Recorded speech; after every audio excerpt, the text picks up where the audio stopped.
did you do at Six Flags? I worked on the runaway mine train for just one summer. Why just one summer?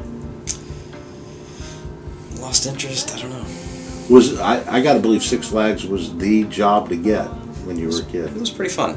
Did they ever ask you to dress up in any costumes? No, just the uniform for the ride. When did you know that you wanted to practice medicine? And when did it hone in on surgery? Age 16. Some kid got hurt on the runaway mine train? No, I can remember it. It was clear as day. Didn't really know what I wanted to do at the time. 16, 10th grade biology, dissected a frog, and I never looked back.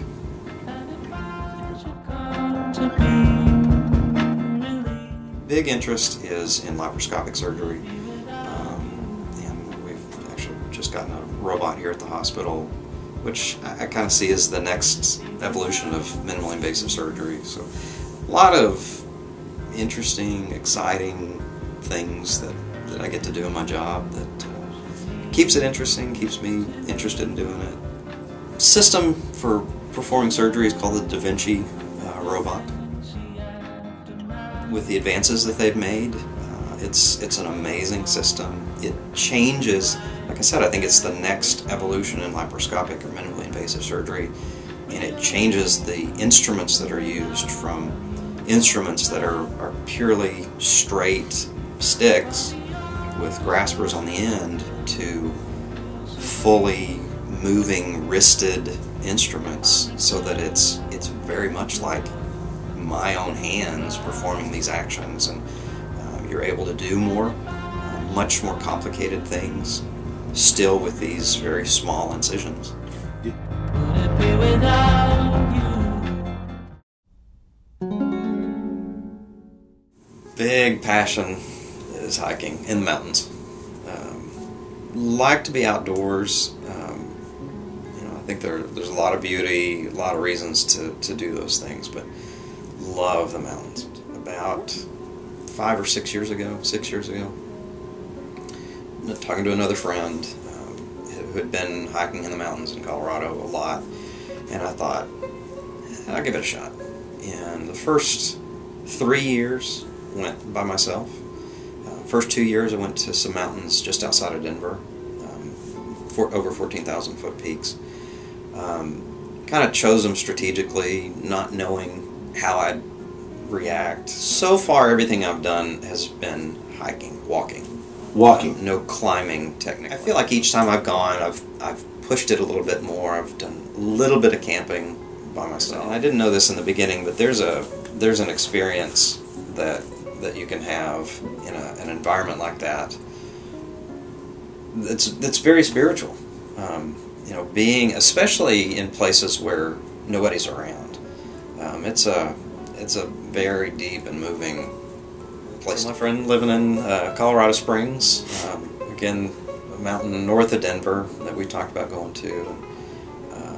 Great guy, good friend. It was good to spend time with him. Definitely changes the experience, being out there, kind of, from that more spiritual side of it's different having somebody around, to the ability to do things. You're no longer only having to check on yourself, make sure you're doing okay with the altitude and the distance and those kinds of things, but you've got somebody else there as well. So there are things that I want to see and want to do that part of me thinks, you really sure about that? At some point I will see a bear. There have been times that I thought maybe I was close, but hasn't happened yet. More than a bear in Colorado, I worry about mountain lions. Read a book called Into Thin Air by John Krakauer, 1986 I think, on Everest. Storms, a lot of tragedy, a lot of people died, and the book, very well written, but it's about a lot of people dying. But it's also about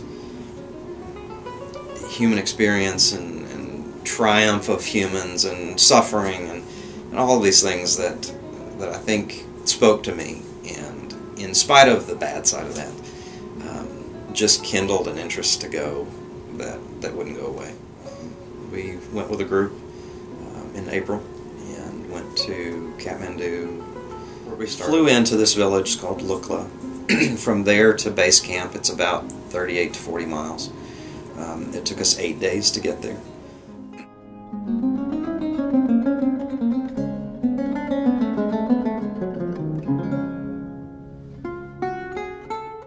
This is a very well-traveled trail. This was not an individual experience by any means. There were people all over the place, every day, all day. It was, my love of the mountains was huge before, but this experience was just so far beyond anything I'd done, and just an incredible experience. That's cool. How many people do you know that have done that? Very few. 2, I guess. And the other surgeon that you were with, he is still alive. You didn't have to eat him. That is correct. Okay.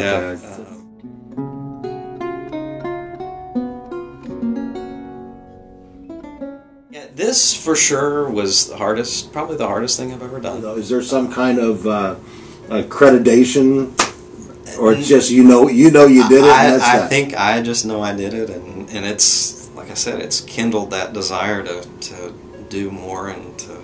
Well, go higher. what's the next adventure? Looking at Machu Picchu right now, and there's another hike in South America called the W Trail. If you think you have a story to tell, send me an email. But I have to tell you up front, it better be good.